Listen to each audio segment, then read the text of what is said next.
If you're planning a wedding, then this is the podcast for you. Our episodes are filled with helpful hints and tips, new ideas, and fantastic expert interviews to help you plan a killer wedding day. This is the Let's Talk Wedding podcast. In today's episode, we're talking about planning a wedding online and what sort of different digital tools and websites are out there that you might consider using to help you with your wedding planning. Some brides prefer an old school notebook and paper. There's absolutely nothing wrong with that. But in today's digital age, we're finding most of our couples are choosing to go online when planning their wedding to keep track of everything.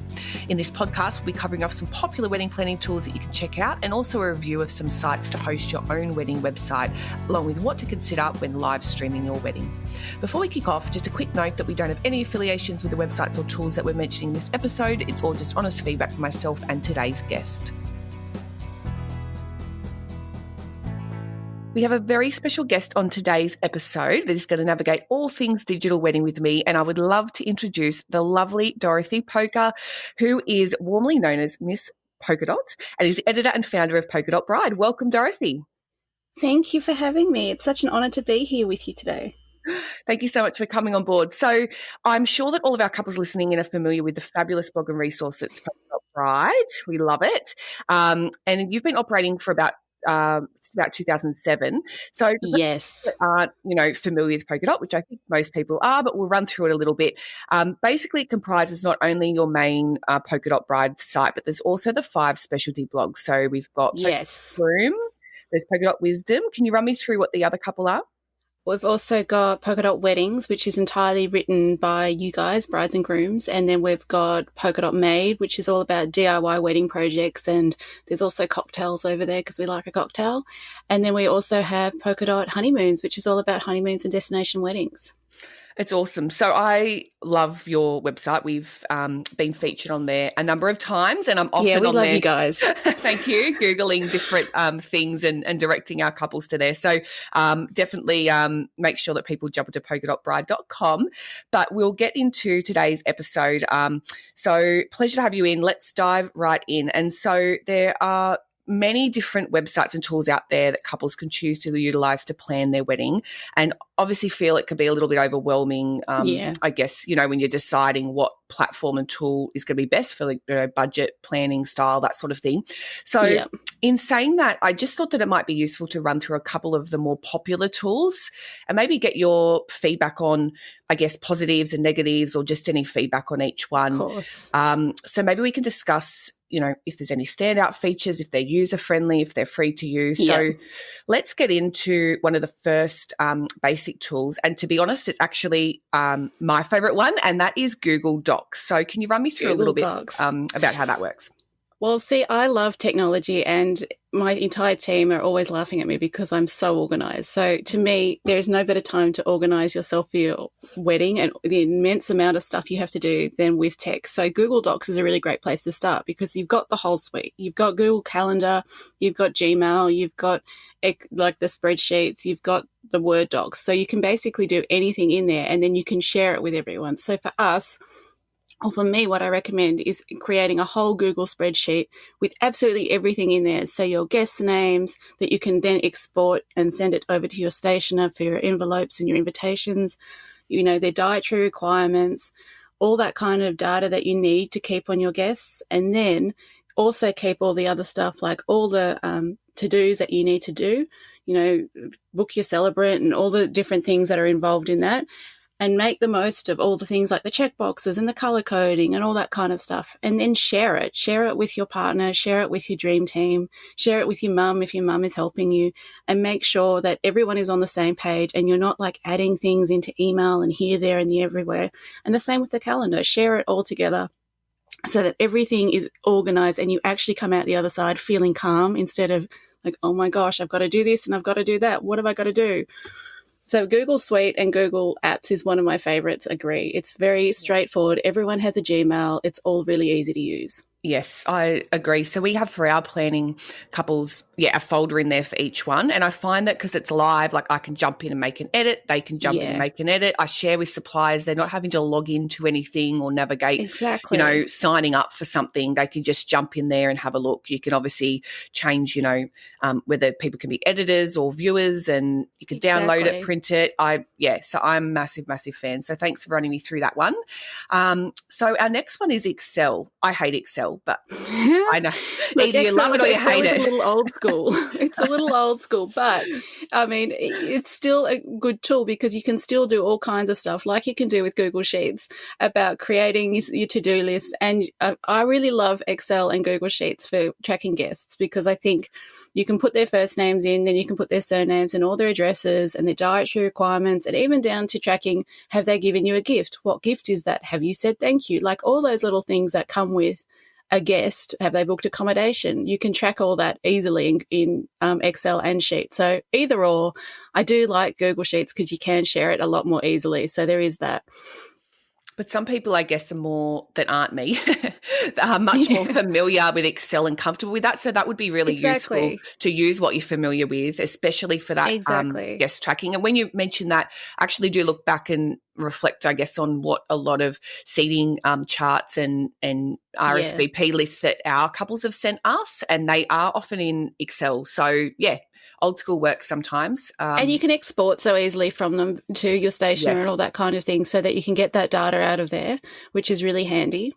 Yes. Yeah, perfect. So our next one is Pinterest, and I love Pinterest. So who doesn't? It's so visual. Pinterest is one of my favorites too. Yeah, definitely. And I think Pinterest is, I would say it's underloved, but I think a lot of us secretly love it and spend hours on there and don't tell anyone about it. Correct. So Pinterest is brilliant, especially when you're at that beginning of the wedding planning journey and you're like, I don't know which thing I love. Like I love everything. Just give me all the things. Give me all the decor. It really helps you to whittle down and curate what you actually love as opposed to what Instagram and social media is telling you that you probably should love because it's on trend. But on top of that, Pinterest has these great functionalities like private boards and subcategories of boards. So again, you can share these boards with your dream team and with your bridesmaids and your mum and all that kind of stuff, and your partner, obviously, and you can categorize them. So it makes it really, really easy to have a visual overlay of how your wedding is going to be. Yeah, perfect. And I guess you can, a lot of these tools that we're talking about, you could combine and use a couple, of course, for each aspect of your wedding. You're not going to, create a mood board in Excel, or maybe you can. Again, I don't know how to use it. But See, this is why we need to talk about. See, you love Google Apps, but Airtable is my favorite. Airtable is the bee's knees. If you love Google Sheets, then you have to get onto Airtable because you can put you can almost make a whole board of that, of imagery, right? Because there's Gantt charts and there's all kinds of fancy things on Airtable, but Airtable is the bee's knees when it comes to organisation, if you ask me. Okay, all right. Well, I'll also, in the show notes, I'll pop all the links to these that we're referencing as well. I probably should have mentioned from the outset that you'll need a pen and paper probably for this episode, but for anyone that's driving and on the road, we'll pop the links in there. So another one is it Zapier or Zapier? I think it said Zapier because Zapier equals happier. This is a little bit more tech-based, but it's kind of really magic. It's a kind of a glue because it holds things together. So, or it makes software talk to each other either. Anyway, so if you have, you can make it talk from Spotify to Excel. So you could heart a song on Spotify and you're like, I really love this song. It's really, really good for my wedding playlist. And it could automatically, with Zapier, hop on over to your Excel spreadsheet and add, or maybe Google Sheets because that'll link in more, and add it to a spreadsheet for you. Every time you're tagged in a particular photo, perhaps on your hen's party or your bucks party or something on Facebook, it can save that to your Google Drive so you can have them afterwards. It's basically automating all this really cool stuff and making sure that you don't miss stuff and you don't have to come and do that stuff manually. So it takes a little bit of stuff to set up and it's a little bit tricky. You have to get your head around it. But once you do, you kind of get addicted to it and you can't wait to see what else you can actually automate. Yeah. So it's just like connecting so many things as well and just, saving a bit of that manual labour of remembering to load a picture in cool. And your guests could RSVP online and it could send you an email, all that stuff that you manually do, it could automate for you, which is awesome. Yeah. Okay, great. And so what about Dropbox? Run me through Dropbox. Dropbox, and this is where it could be good to if you're using Excel. Dropbox or Google Drive, either or, would allow you to create a folder for each of your vendors. This is what I did on my wedding day, obviously, because I love tech and being organized. And in that, put everything, put all your contracts, put all your inspiration boards, all that stuff that has to do with that vendor, and share it with your partner, share it with your vendor, share it with whoever is important that needs to know this stuff. And again, you've got this one place where your source of truth, where everything is, and you're not like, oh my gosh, what did that vendor say about that thing? Or how much was that flower arrangement going to cost me? And you just all know everything is in that one Google Doc or Dropbox, Google Drive. And everyone has that same information, and you're not like sorting through emails and trying to find the information, and everyone, your beloved, says to you, hang on, how much was that? And you can say, well, why don't you just go and look in the Dropbox because it's in there. Yeah, I think that's the hardest thing is keeping track of things in one central place. Exactly. Because, you've got something downloaded There's to your so much desktop, paperwork. screenshot on your phone. It's just keeping it in the one central spot Yes. so you're not fluffing around looking for things when you're just trying to put your hand on something. So, yes, Dropbox sounds like it's a winner for that. So what about Asana?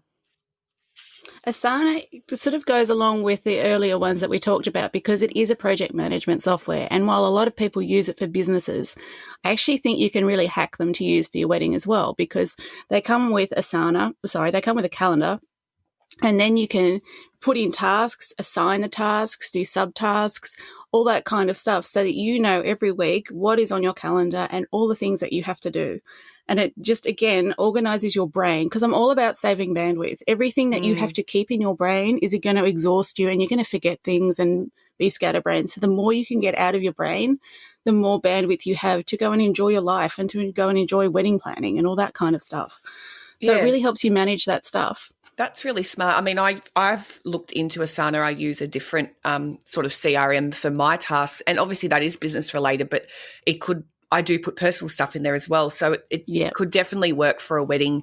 I think the hardest thing when people come to us for, say, planning is they're just freaked out that they're going to forget something. And if they've got reminders in their phones and reminders on their Google Calendar, and it's just all a bit messy. So I think if you had all of those things in one central spot that prompts you with an email, when it's due to pay this, or reminder that you should complete, and you can delegate list to your partner as well and say, I asked you to do this, can you go and do that, or whatever it is, and you can divide the tasks and have a really clear system of who is in charge of what. Yep, definitely. Awesome. So our last one on the list for today is Trello. Yeah, so Trello is a lot like Asana, but Trello is more board-based. So by boards, it's sort of like little cards for each part of your wedding. And so if it's a really simple project management system, and you can basically put your tasks on different cards and put them in different columns. So it's kind of a really pared back version, but again, allows you to figure out what has to be done, what has been done, who is doing what, all that kind of stuff. I think getting off your phone and getting off your email and getting into an Excel spreadsheet or a project management software like this is really, really crucial to make sure that you don't forget stuff and you can enjoy your planning. Our brains are just so full in today's society. Especially now. I know, it's just so stressful, and people, lead such busy lives and they're working, and it's just, you need to be organised. Stay on track. So if you could give your top two of those that we just run through to use, what would you recommend if it was yourself? That's tough. I mentioned before that Airtable is my absolute favourite. It's just like a database on steroids. Yep. It's amazing. We use it a lot for everything. So probably Airtable. But then if you're looking for more traditional project management, Asana. We also use Asana. We love Asana. So I think those two are my favorites. But you just need a system like a spreadsheet and some kind of drive like Google Drive or Dropbox that allows you to sort both your data and all those pieces of paper that come in and information. And, of course, Pinterest, but I don't think that counts as organisation. That just counts for fun as well. Yeah, creative vibes. Exactly. I think the benefit of pretty much all of these, I guess, is that it can be in the cloud and live. You're not going to lose it if you just save it to your desktop. So making sure that you've got it, into space. And you can share it then as well. So you're not sort of thinking, that's on my computer, but I'm with my phone and, you're not losing information. A lot of those have apps, I guess, on your phone too. They do. Even Dropbox has an app, so you can always pull up that contract or that information on your phone. Yep, perfect. So I guess the point here as well, is having a trial of them, using them, Yes. trying them before you sign up, because everyone has a different brain. As I just said, I'm not Exactly. Excel based, but other people live off that. So you've really got to find what you're comfortable using. If you're not comfortable using it, it's too hard basket. It's not user friendly. But give yourself some time to play with it as well. Don't just give up because some of those are a bit overwhelming when you first get into it, but give yourself some time to play and put all your tasks in and actually actively use it. Yep. Be patient. Yes. Cool. So that has been very, very helpful. Now I wanted to move on and chat about the different website builders that are out there. So I know, it's a fantastic way for couples to be able to keep on track with their planning. There's so many useful features, different planning websites that allow couples to stay on task when they're planning their wedding. So I was hoping that we could discuss, take me through the main benefits of, firstly, what having a wedding planning website and why couples may choose to have a website that they use. I love a wedding website because, again, I love to give people as much information as they can so that they don't have to ask me as many questions. But I think a wedding website is really useful, especially if you're having a destination wedding or if you have a lot of guests that are traveling in, which may not happen for another couple of months, but, we can hope. if you think about your invitation, you've only got your ceremony and your reception info on there and maybe a card or two. So this will allow you to put so much more information for your guests to help them make an awesome experience for themselves. So you can put your story up there, you can put the story of your wedding party up there, you could put photos of how you met, etc. That's all the fun stuff. But the really crucial stuff and the stuff that I think is the most valuable is things like accommodation options, and if you have a block for your guests at a hotel where they get a discount perhaps, dining options of things that they can sightsee and do, your wedding registry info with links to it, a guest book. You can even do things like RSVPs, all that kind of stuff, putting that all into one website and even a schedule of events so that everyone knows what's happening and they're not left out in the cold and they know what they could do and all that kind of stuff really adds to that experience for your guests and takes the load off you again. It's going to save like 1,000 text messages back and forth asking common questions. What time does this start? And how do you can embed? You can do things like embedding maps and embedding directions and all that kind of stuff you can't even do with paper. So it just adds to that, helpfulness. I think a lot of our couples have quite a few sub-events around their wedding. So whether that's like canapé cocktails the day before, whether it's a day after recovery brunch.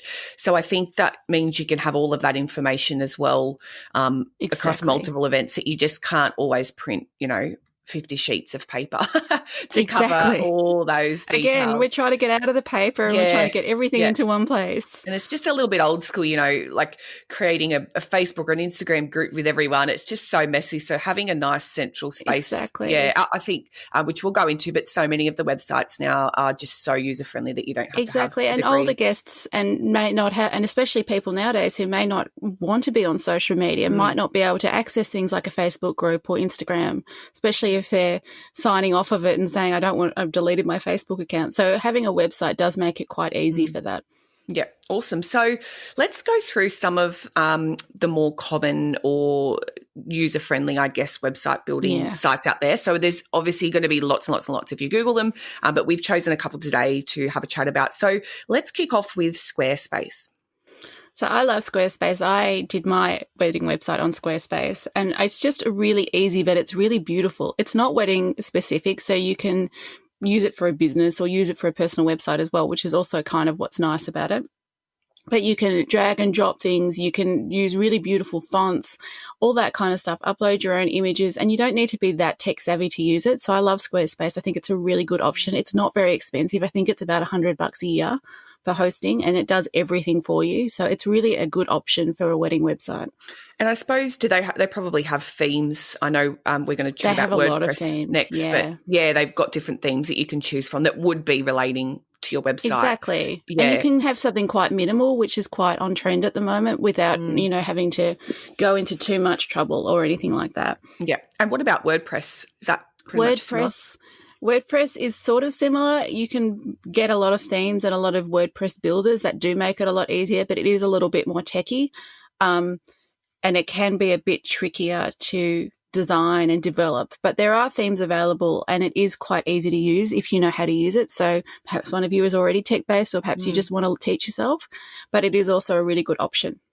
Yep. Okay, great. And another one is called With Joy. I've heard quite some good feedback about that one. So can you run through what the benefits of that one might be? So With Joy is wedding specific, which means they've also built, not only do they have a whole thousands of themes or maybe hundreds of themes that are wedding specific, so they're all tailored to a wedding anyway. They also have features and functionality within that's wedding specific. So they allow your guests to RSVP on there, and you can even live stream straight from within With Joy, which is awesome, because I know that's obviously something interesting soon, but it's much more wedding specific. And so it is another tool that allows you to just, plug and play and off you go. I recently did sort of a little poll on Instagram and asked people what websites they use, which I got some really great feedback. Yeah.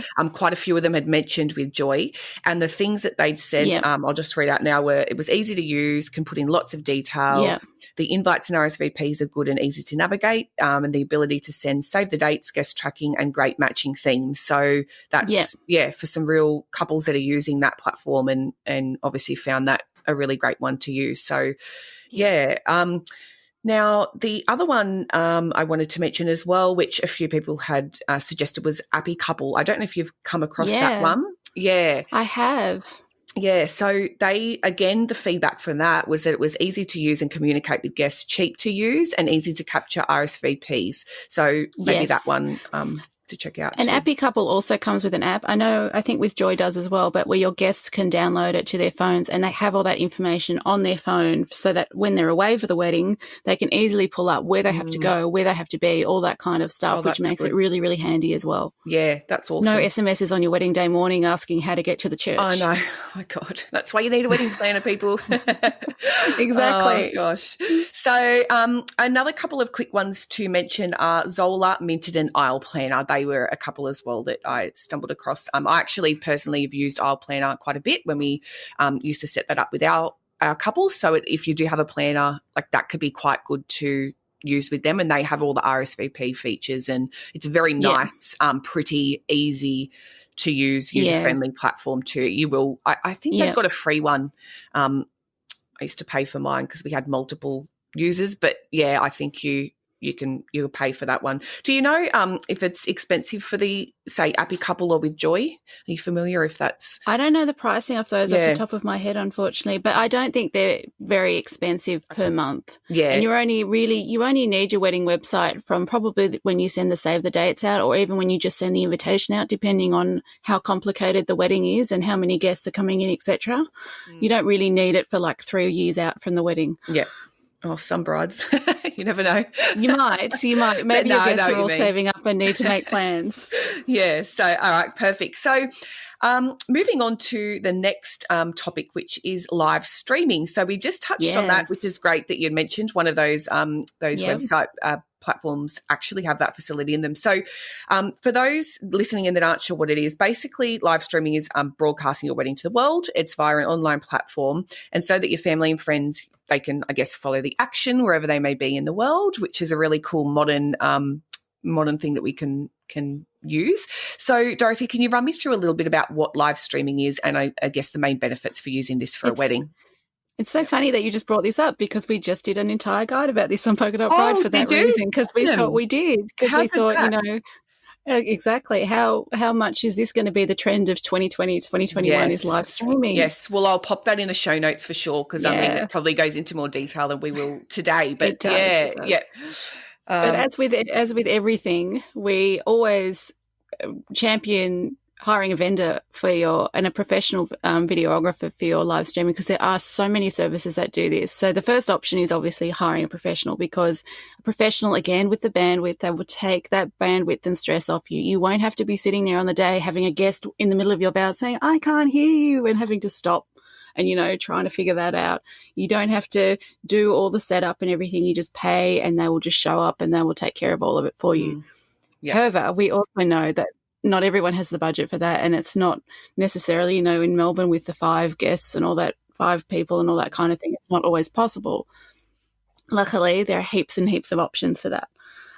So the first thing we always suggest, or we're suggesting, is you select all your equipment. So you've got to have a good camera or an iPhone, something that can record it, a good sound. So you're probably going to need an external mic, and you're probably then going to need a really good internet connection. You have to test that, obviously. We'll talk about testing in a minute, and a computer to broadcast it. So you need to make sure you're all set up. Then there's choosing the platform. So Zoom is probably the favorite because it is password protected. It is a little bit more private, but there are a whole other options like doing Facebook Live. There are also custom built options that are specifically for broadcasting your wedding. Test everything together. So make sure and if you possible, do it in the exact place you're going to get married. So make sure you test the lighting, you test the sound, you test the internet, you test whether people can hear you, you test the angle, all that kind of stuff you need to test. That's such a crucial step in this. Deciding on your schedule, when are you going to start it? We recommend inviting your guests to come in about 10 to 15 minutes beforehand so that they can get themselves set up, because there are always going to be tech issues. I know. Are you going missed to? It. Yeah. Exactly. Oh, no. Are you going to, sit down with your guests after the ceremony and have a glass of champagne with them? Are you going to have someone pick up the camera and follow them around and do speeches and all that kind of stuff? In that sense, the next one is designate a control person. So make sure, and if you have a wedding planner, this is the same sort of thing. Make sure you have someone that is the control point that can watch what's happening, that can make sure that the guests are helped. There are services you can pay for this, actually, that will just guide your guests throughout the whole thing, but will actually take control of that. So again, you're not stopping in the middle of your ceremony and being like, oh my God, Aunt Martha's having computer issues. What am I going to do? Yeah. Someone is actually taking control of that. Yeah. Exactly. Inviting your guests. So then the next step is to invite your guests. So again, if you've got a wedding website, perfect. Email, perfect. Make sure you choose a service that allows password protection so that you don't have very strange people popping on that have nothing to do with you and are just jumping onto your wedding. A little bit awkward. Always a fun thing. Yeah. A little bit awkward. And then recording it. So make sure that there's your service that you choose allows you to record it afterwards, because you want to see all your guests' well wishes and talking through it all with you and all that kind of stuff. You want that for future times, because when else are you going to have that memory to look back on? Yeah, I think it's going to be the way of the world pretty much. Obviously, we're discussing this in the midst of sort of a COVID pandemic issue at the moment, for anyone that's listening back to this in the future. But yeah, so I mean, it really is a way that if you do have restricted guest numbers, or you've got, international guests that are unable to come, or, grandma's in the hospital, or whatever the situation may be, it's really a modern day way of, including those additional guest numbers that maybe cannot be there in person. And you might be able to include Melburnians in this way too. Exactly. Because you can't include them now. No, poor things. You poor things.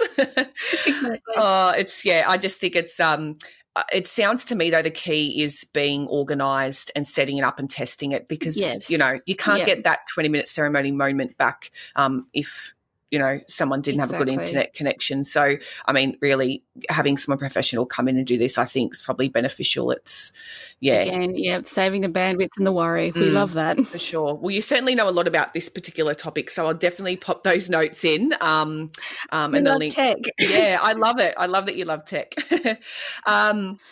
So definitely the easiest way, I guess, to let your guests know, as you said, was, wedding website.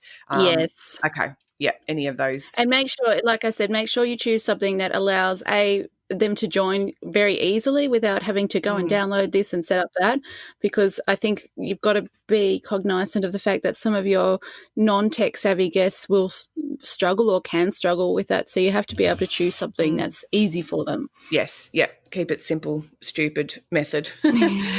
So I think we're sort of wrapping up today. You have just been so efficient with this episode. I'm loving it. And we've covered the different tools that we can use to utilise to plan a wedding. We've covered the wedding websites. We've also been through live streaming. Is there anything else that you wanted to touch on or give some feedback about planning your wedding online? No, I just think I'm, as you can tell, I really love my tech and love my apps and all that kind of stuff.